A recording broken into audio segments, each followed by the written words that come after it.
La siguiente transmisión es apta para toda la familia. Contiene closed caption y es financiada con recursos del Fondo Único de TIC.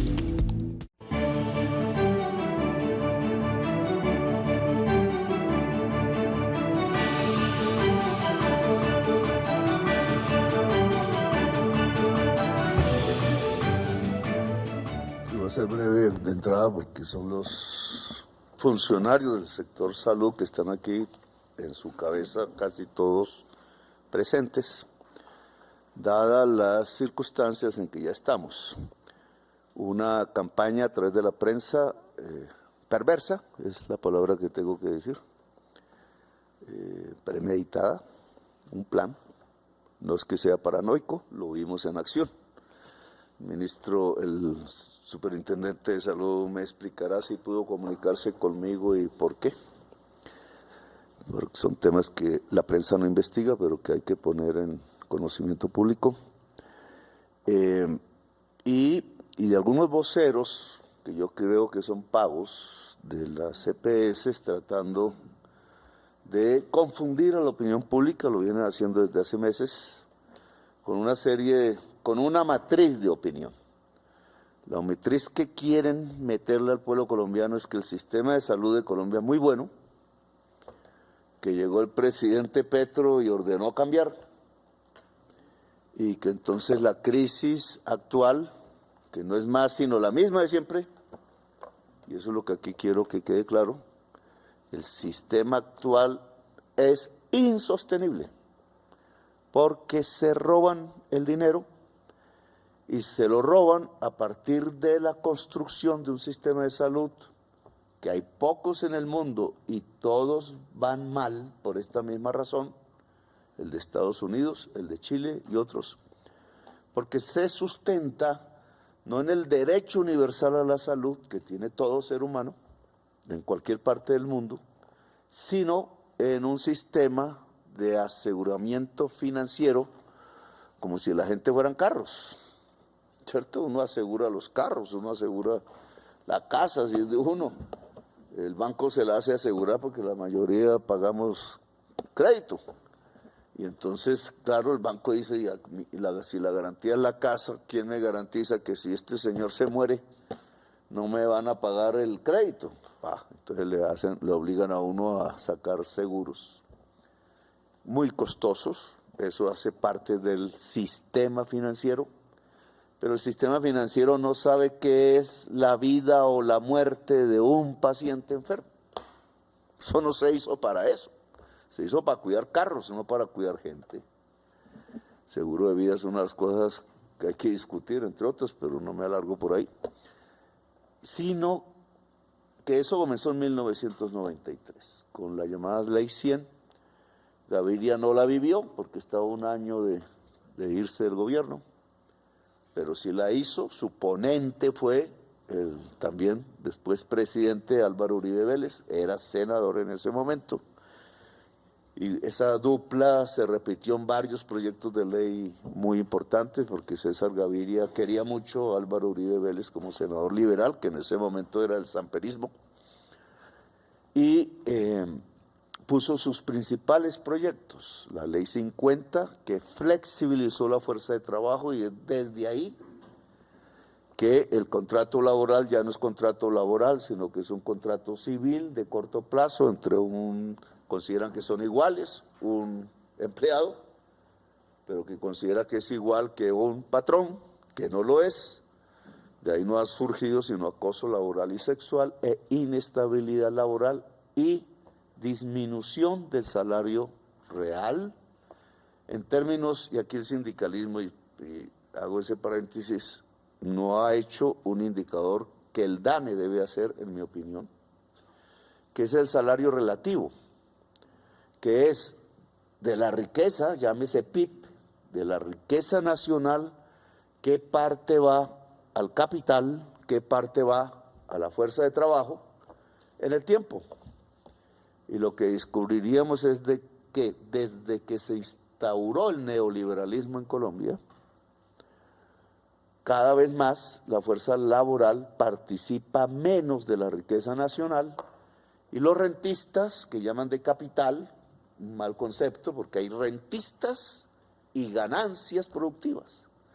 Pero todo eso, cada vez más las rentas, sobre todo la captura de la renta petrolera, compañero Edwin, y de la renta cocainera, que hace crear un empresariado en una parte de la sociedad empresarial de mentiras, porque es lavado de activos, las rentas del carbón, las rentas inmobiliarias, entonces empezó todo a girar alrededor de cambiar ficticiamente el precio de la tierra, que nuestra ministra de Vivienda sabe bien cómo se hace.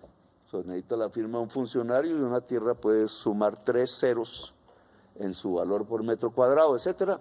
Rentas todas, nada tiene que ver con la producción. La producción es en agricultura y es en industria. Entonces creció en Colombia de tal manera que se está chupando la riqueza nacional. Eso es producto del neoliberalismo, que una palabra es inventada, pero no es más sino una ideología, no es una ciencia. Es una ideología de los negociantes. A eso Aristóteles le llamó de una manera, crematística. Palabreja que hay que empezar a usar. O sea, en Colombia ya no enseñan economía, enseñan crematística, Germán Ávila, que ahora es nuestro nuevo ministro de Hacienda. Crematística, es decir, una ideología para negociantes y no una teoría científica sobre la estructura económica de los países en la historia. Si uno aplica la teoría científica, entonces sale la realidad a relucir y no la mentira que sale por televisión. Y hay que hacerlo. Volvamos al caso. Entonces, el neoliberalismo creó en 1993 una serie de leyes. Son fundamentales, que tienen un espíritu común. Decir que si uno deja el mercado actuar y no mete el Estado, y entonces debilita el Estado, los derechos universales de las personas, como ordena la Constitución Nacional, se cumplen. O sea, el mercado es capaz de garantizarle el derecho universal a las personas, incluido el derecho a la salud. Esa es la tesis de ellos, tesis que ha fracasado en todo el mundo. Todo el mundo.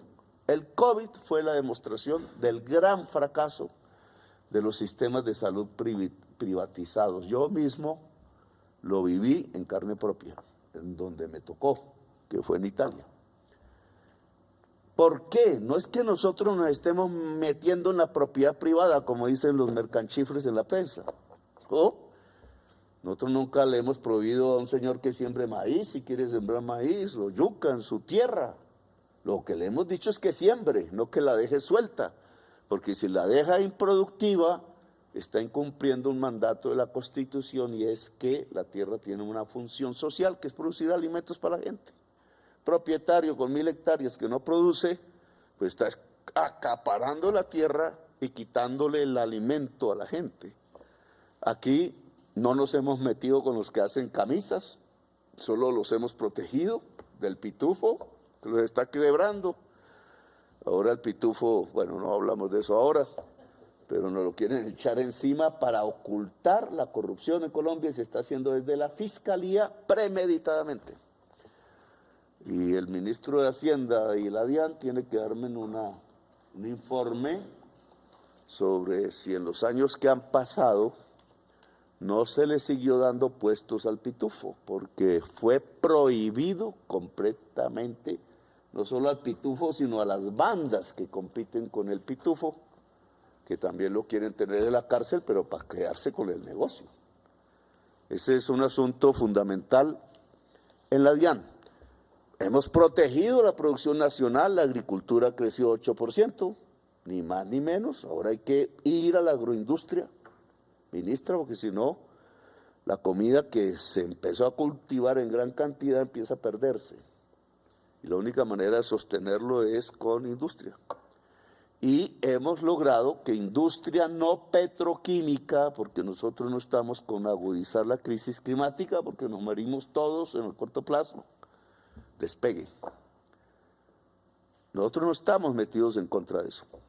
Queremos más producción, más capital invertido en la producción, más gente con capital, Germán, y ha sido mi lucha con el sistema financiero público y privado, porque están acostumbrados o a concentrar los créditos en los poderosos, incluido el sistema público, o en hacer microcréditos que no sirven sino para cambiar la silla del campesino dueño de una mula que se le rompió y le ponen otra nueva, y así no va a enriquecerse el campesino pobre. Tiene que ser crédito asociativo. Pero eso que queremos, entonces ahora no lo aplican a los derechos. Los derechos universales son otra cosa que hacer camisas. Los derechos universales son ordenados por la Constitución, y aunque dijo que era progresivo, no dijo que eternamente nos íbamos a quedar sin cumplir los derechos universales a la gente. Y resulta que desde que se hizo la Ley 100, seguimos teniendo 3 millones de viejos y viejas sin pensión. Una burla. Y nos vamos a hacer entonces la reforma de la pensión para que tengan, porque sí puede tenerse un bono pensional para las 3 millones de personas. Hemos hecho las cuentas. No son dinero el presupuesto, no es que le vamos a quitar a los pensionados, como dijo maléficamente la prensa, cierta prensa, la de los dueños del capital. Y en cambio sí se puede, si disminuye los fondos privados y aumenta el fondo público, porque el 80% de los usuarios de los fondos privados que cotizan no van a tener nunca matemáticamente pensión. Los están ordeñando para aumentar ganancias del sistema financiero colombiano. Pero aquí el derecho es la pensión. Y lo mismo diríamos de los derechos laborales, que ya vimos que hizo la Comisión Séptima, en mi opinión, vendida a una serie de empresarios que, como son lavadores de dólares, entonces no saben qué es la producción. Como son contrabandistas, entonces no saben qué es producir. Y producir es tratar bien al trabajador. Lo enseñó Ford, se lo dije a Uribe. Ford enseñó que entre más salario tenga el trabajador, más se vende por parte de los empresarios y más ganancias hay. La ganancia no nace de la jornada laboral, eso se llama esclavitud, sino que la ganancia nace de la productividad. Entonces vamos a salud. El derecho a la salud, entonces, ha sido conculcado en Colombia.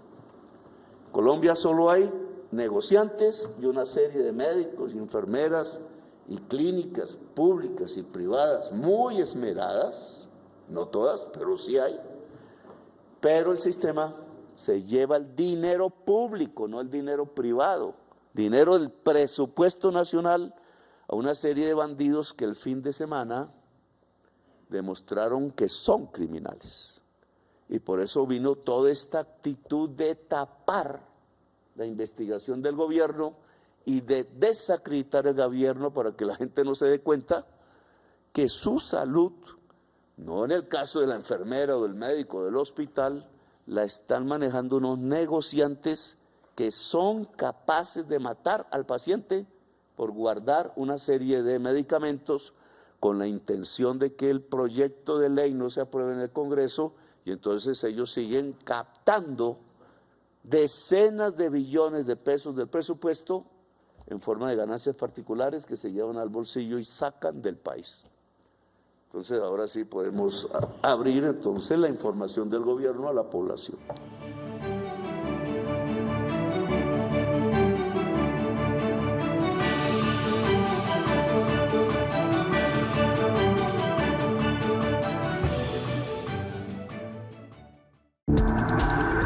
Este contenido fue financiado con recursos del Fondo Único de TIC.